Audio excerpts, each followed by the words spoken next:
Resilient Circle organizer based at the Institute for Policy Studies in Boston. Thanks so much for joining us this afternoon or this evening, wherever you are. Tonight we're going to be talking about resilient circles and transition initiatives and how they can work together to increase resilience and security for our communities, especially now as we're facing these difficult times in terms of economic and ecological challenges. So we've got four great presenters today. We've got Chuck Collins, who's the director of the program on inequality and the common good here at the Institute for Policy Studies. And we have Caroline Staton, the executive director of Transition US. We've also got two folks who are out there in the real world using both the transition and resilient circle approaches. We've got Conrad Williman from Newburyport, Massachusetts, and Ralph Schmoltz in Portland, Oregon. So we expect tonight to, we'll go for about an hour, and the last 15, 20 minutes we hope to have a discussion. So what we can do at the end is have folks submit their questions. And the way you ask a question on a webinar is by raising your hand. And this is a picture of your control panel, what you should be seeing in the right-hand side of your screen. And if you'll see, there's a little hand here in the skinny box underneath that arrow. So if you push that button, we'll know you want to say something, and we'll unmute you, and we'll invite you to ask your question. So before I toss things over to Chuck, who's going to start us off tonight, we're going to do a couple of polls to get to know everyone a little bit better. We are going to ask you how familiar you are with resilient circles.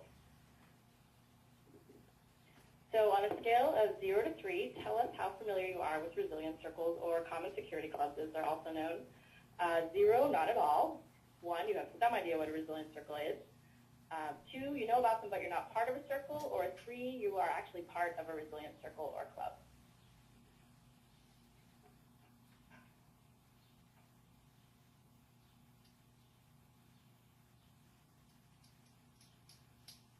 Okay, so it looks like most folks know about them, but are not actually part of a circle. And a few folks on the line don't really know anything at all about resilient circles. And then we also have some folks who are part of a circle, which is great. So welcome to everybody, no matter what your level of familiarity. We are going to now ask you the same question about transition. How familiar are you with the transition movement? Not at all, you have some idea, you know a lot, or you're actually part of a transition initiative.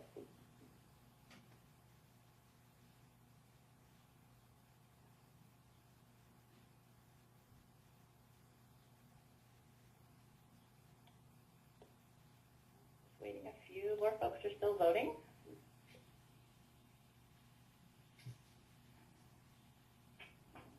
And folks are actually about the same. Well, more people are actually involved in transition initiatives, it looks like.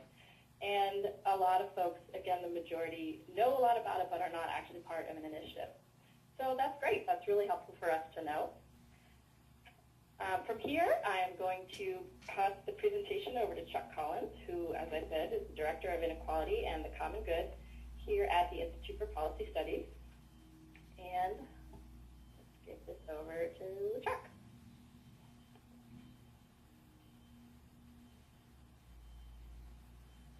I'm looking for that little box to let me, oh, there we go.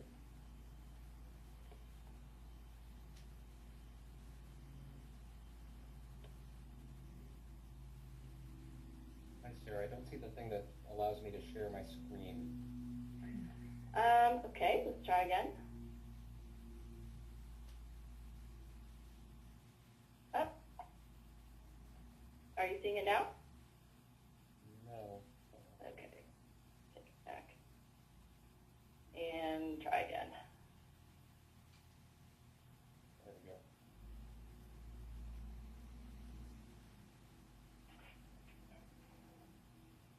Oh, we see your screen. Okay, great. Hello, everybody, and thanks for joining us, and thanks, Sarah, and everybody for being part of this.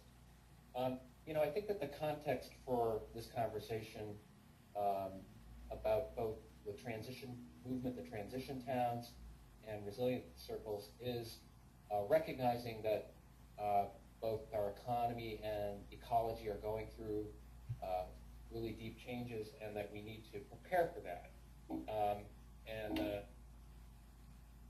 not exactly letting me advance my slide yet. Oh, here. Let me see.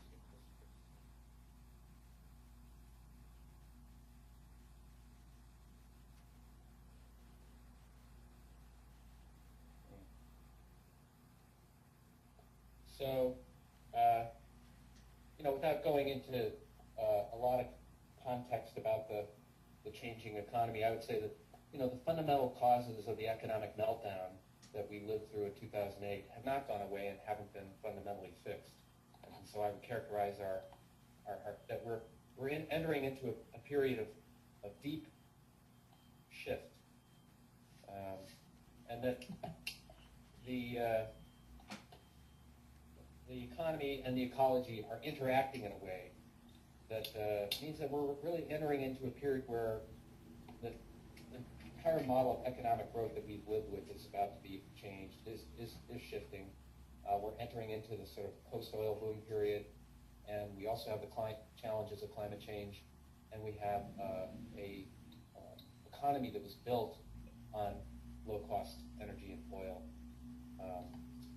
And so the challenge is sort of both a personal challenge and a community challenge. And how do we prepare ourselves sort of mentally for the changes we're about to live through, and prepare our communities to be resilient and respond?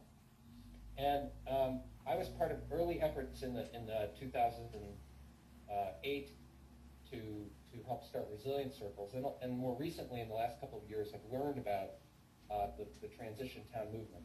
And Caroline is really going to speak to this, but there's a terrific complement, I think, between organizing at the community level to build transition communities, transition towns, and then sort of the work that's being done, maybe the sort of the small group work that supports that. And we originally called these things common security clubs. More are calling them resilience circles. Some of them are unemployed groups or economic security clubs. Groups call them different things. But they really have three purposes: learning together, mutual aid, and social action. And by learning together, and we think of these as very complementary, that there are transition towns that are forming what they call home groups. And actually, Rob Hopkins in the Transition Town Manual talks about home groups, or essentially sort of small groups for people to do kind of the individual mental and practical preparation for the transition to a new economy. And there are resilience circles that are forming transition towns, that once people have sort of met and addressed their economic insecurities to some extent, they are also engaged in community strategies. So I think that that's the theme of our discussion tonight. But in terms of the common security clubs or resilience circles, learning together, and Sarah can talk a little bit more about resources available for people who are interested in the resilience circle approach, or if you're a transition town activist and you're saying, how do we reach out to people who maybe aren't aware of the challenges of peak oil and climate change, but who are economically hurting, who are in pain economically?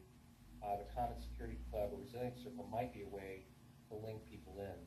So by learning together, what we mean by that is just getting together and people, watching videos, reading articles, talking with one another, inviting speakers, but taking the time to learn about this changing economy and ecology that we're in.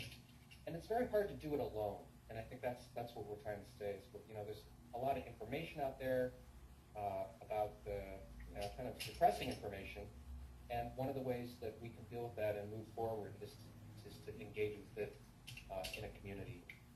And then a very important part of resilience circles is mutual aid, people helping one another in very concrete ways. I'll mention a couple of those. And then the third is social action. There's just limits to what we can do in a small group. We need to be part of a community-wide effort, and in some cases even engaged in national policy. And at the core of it is, it's just changing the story. We've lived through this old story economy. We're all on our own. We're disconnected. There isn't a connection between what's happening in the earth and the economy. That's kind of the old story. And we're actually, I think the new story is really recognizing that we're fundamentally interconnected, and that the health of our communities is linked to the health of the planet. One of the things that's obviously part of both these movements is the breaking bread together. A lot of the resilience circles start with get together around food. A couple of the groups have jokingly called themselves reality support groups. This is the place where even if you can't talk to some members of your family or community about what you see happening, what are the potential shock roads that you see, how when you open the newspaper you see a story about changing climate, but other people just see a story about another tornado or a drought or whatever. And so it's important to have sort of a group where you can come together and talk about what you really see going on. And we talk about the importance of getting our mutual aid muscles in shape, that part of our challenge is to reweave the broken social fabric as our kinship networks have gotten more extended or disconnected, and as we often sometimes don't even know our neighbors. The key to health and vibrant and resilience is having a strong community. Some of the clubs work on solidarity, getting out of debt.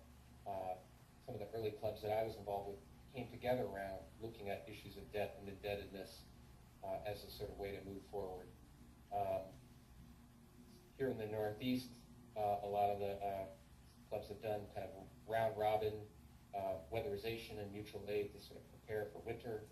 It's just an example of the kinds of things people can do together. I'm actually in a club where people have shared their budgets and talked about what how they're getting by or not getting by, and sort of getting help from the community to face that. And I think that one of the purposes is really to hold one another as we face the changes, to not face them alone, but to build a core group of people that you can lean on. So I think that's the context that, and some of these resilience circles have built local transition efforts. Here in the neighborhood in Boston where we live, there have been 6 or 7 resilience circles, and from those groups there's a strong core of people that have gone on to form a transition town with community education forums and working groups on food security, building adaptation, energy. So it's really been a place, part of what people have felt called to is to form a transition town. It's just another example of some of the kinds of actions people have done together, rent parties, engaging on some of the national policies. And an interesting thing I'll just mention is this coming weekend, the resilience circles are part of a national effort to organize house parties to talk about what's going on right now in the economy. And already there are 1,400 house parties scheduled, and the resilience circle movement is part of that. So that's just an example where more and more people are seeing the value. And one of the things that people are going to be encouraged to do at those house parties is form resilience circles.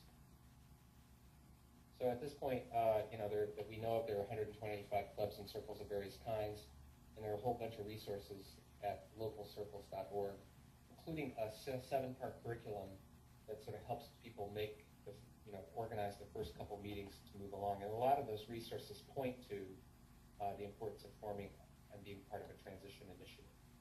So that's from me. Back to you, Sarah.